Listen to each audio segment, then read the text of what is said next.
On the evening of April the 12th, 2026, the most powerful political leader on earth opened his social media account and did something that observers of modern history described as unprecedented. He attacked the Pope publicly, by name, without diplomatic language or institutional courtesy. He called Pope Leo XIV weak. He said the leader of over 1 billion Catholics on earth was terrible for foreign policy, that he needed to get his act together, that he preferred someone who agreed with him politically to the man God had placed at the head of his church. It was the kind of attack designed to silence, to embarrass, to remind a religious leader of exactly where power sits in the modern world and who holds it. But here is what the president did not know. He did not know that the man he was attacking had already decided, long before that social media post was ever written, that the warning he carried was not his own to withhold, that it came from something older and more permanent than any political office, that it was written not on a screen but in the 5th chapter of Matthew's Gospel. And he did not know that the next morning, boarding a plane to Africa with the attack still echoing across the world, Pope Leo XIV would say 5 words that would be quoted in every major publication on earth before the plane landed. Those 5 words were, "I have no fear. This is the story of the warning that shook the world, the warning one man called weakness, and the response that reminded 2,000 years of church history exactly what courage looks like when it wears white." Before we continue, if you believe the church should never be silent when it matters most, subscribe to this channel right now. We bring you the stories that challenge, inspire, and remind you what the gospel truly demands of us. Subscribe and be part of a community that refuses to look away when the truth needs to be spoken. When Pope Leo XIV was elected on the 8th of May 2025, the early narrative around his pontificate was one of quiet steadiness. A man who listened more than he spoke, who moved carefully, who preferred the interior work of pastoral care over the public confrontations of his predecessor. That narrative did not survive the year, because from the earliest months of his pontificate, Pope Leo XIV was watching the world, and what he saw would not allow him to be quiet. Wars multiplying, civilians dying in numbers that do not translate into anything comprehensible until you understand that each number was a person, a mother, a father, a child who had never done anything to anyone, a body that carried the image of God and was destroyed by the decision of men in rooms far from the consequences of their decisions. The Pope began to speak, consistently, without hedging, without the diplomatic caution that allows institutions to say everything and mean nothing. He spoke about Ukraine, about Gaza, about Sudan, about the moral cost of violence measured not in military objectives but in human suffering. He was not making foreign policy. He was issuing a warning. The warning was ancient. It had been carried by prophets before kings for 3,000 years. It said simply, there is a line, beyond that line lies judgment, and no amount of power, no flag, no military doctrine, no invocation of national security can move that line. God drew it. And in February of 2026, when the United States and Israel began military operations against Iran, Pope Leo XIV looked at what was happening and made the decision that would define his pontificate. He would deliver the warning, regardless of who needed to hear it. The 8th of March 2026, as the bombing of Iran continued and the casualties mounted and the language of victory filled the airwaves of the most powerful nation on earth, Pope Leo XIV stepped forward and called for the weapons to fall silent, not as a political maneuver, not as a diplomatic gesture. As a shepherd calling out from the edge of a battlefield, he said, "Enough of war," 2 words, the oldest words in the vocabulary of conscience. On the 11th of April, at a solemn peace vigil inside St. Peter's Basilica in Rome, the warning sharpened. He described what he called a delusion of omnipotence driving the conflict. The belief that power is without limit, that destruction can be rained down from above without moral consequence, that God watches the rubble and keeps silent. He called threats to destroy Iranian civilization truly unacceptable.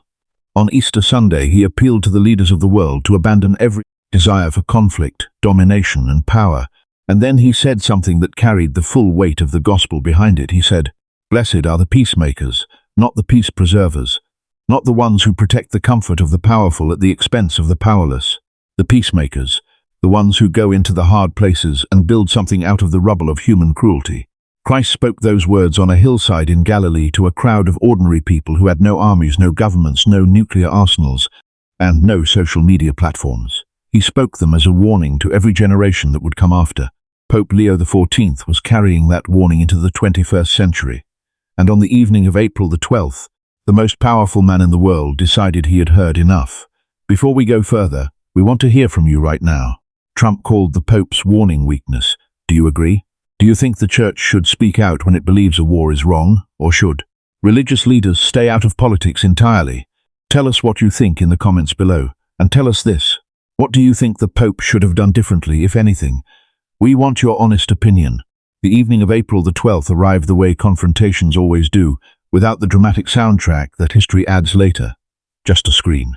Just words. Just a man with enormous power deciding that a warning he did not like needed to be answered with force. President Donald Trump posted his response on Truth Social. He called Pope Leo XIV weak on crime, terrible for foreign policy. He said the Pope should get his act together and use common sense. He questioned whether the Pope was behaving like a religious leader at all. He said he preferred the Pope's own brother, a man who he described as being politically aligned with him, to the Pope himself. And then he went further. He questioned the legitimacy of the Pope's election as head of the Catholic Church. The post was read by hundreds of millions of people before morning. Inside the Vatican, officials read it in silence. Inside Catholic homes across America, people read it and did not know what to feel. Some were outraged, some found themselves nodding. Some sat in the middle of a division they had not chosen and did not know how to cross.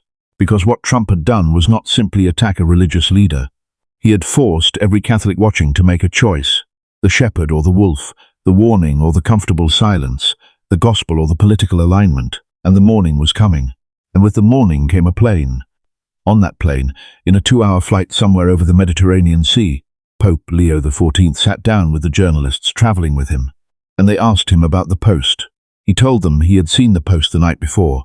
He told them he thought the people who read it would be able to draw their own conclusions. And then, with a quiet that was somehow louder than any raised voice, with a stillness that carried the weight of a man who had long ago made his peace with the cost of speaking truth, he said what he said. I have no fear of the Trump administration, nor of speaking out loudly about the message of the gospel. That is what I believe I am called to do. That is what the Church is called to do. He did not shout it. He did not perform it for the cameras.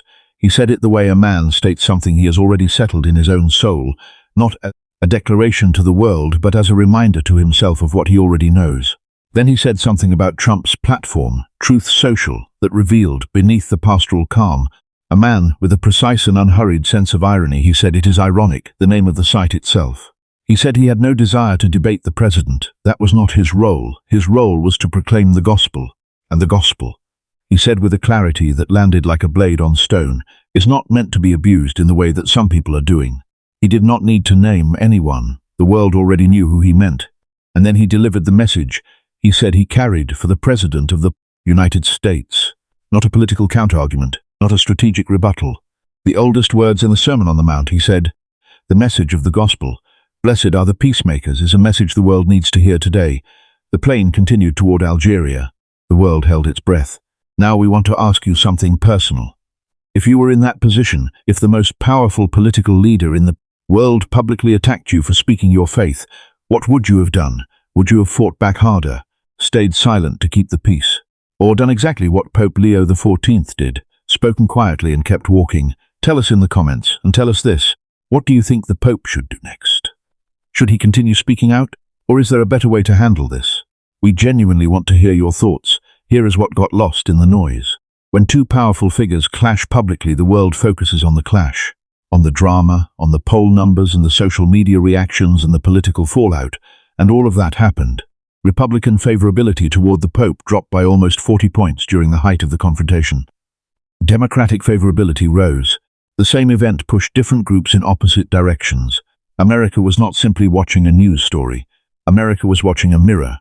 But underneath all of it, underneath the Truth Social post and the press conference responses and the breaking news coverage, was a warning that was never really directed at Donald Trump alone. The prophet Ezekiel recorded words from God to the false shepherds of Israel that have not lost a syllable of their force in 3,000 years. God said, "Woe to the shepherds who only take care of themselves. Woe to the ones who eat the curds and clothe themselves with the wool while the flock suffers.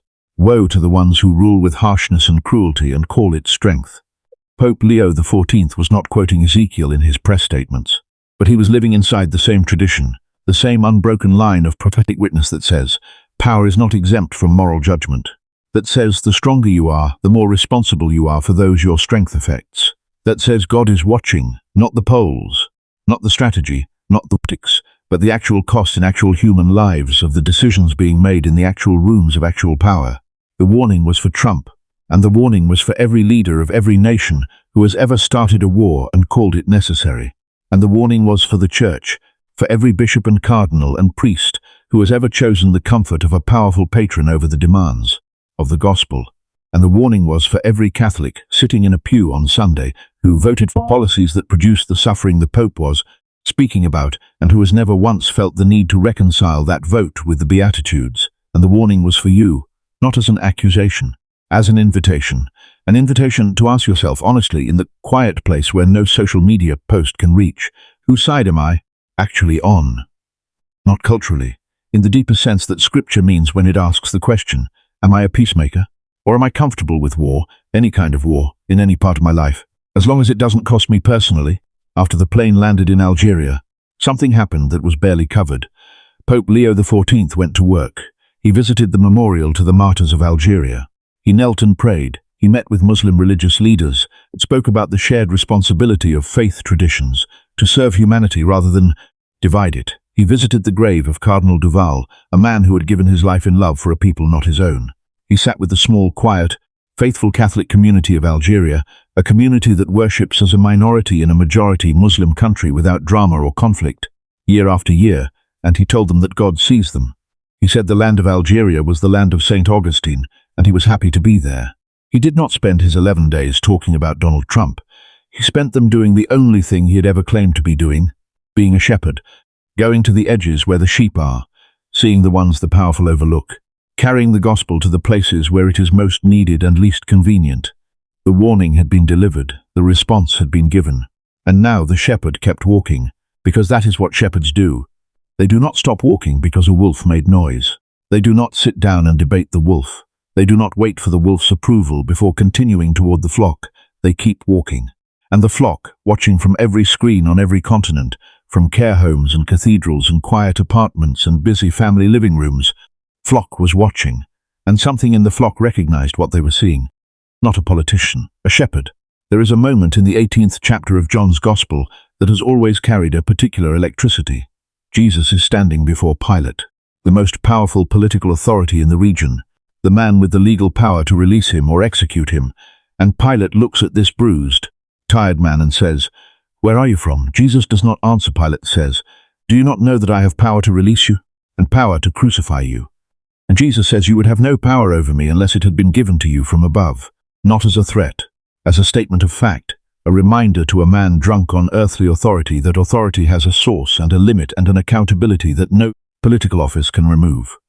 Pope Leo XIV did not quote this passage to Donald Trump.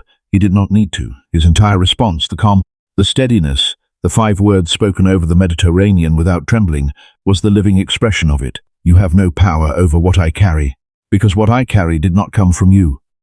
And this is the question that this story places before every person watching. Not who is right, the Pope or the President.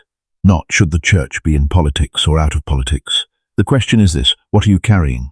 And is what you are carrying strong enough to make you unafraid? Because fear is the real enemy. Not Trump, not any political figure. Fear.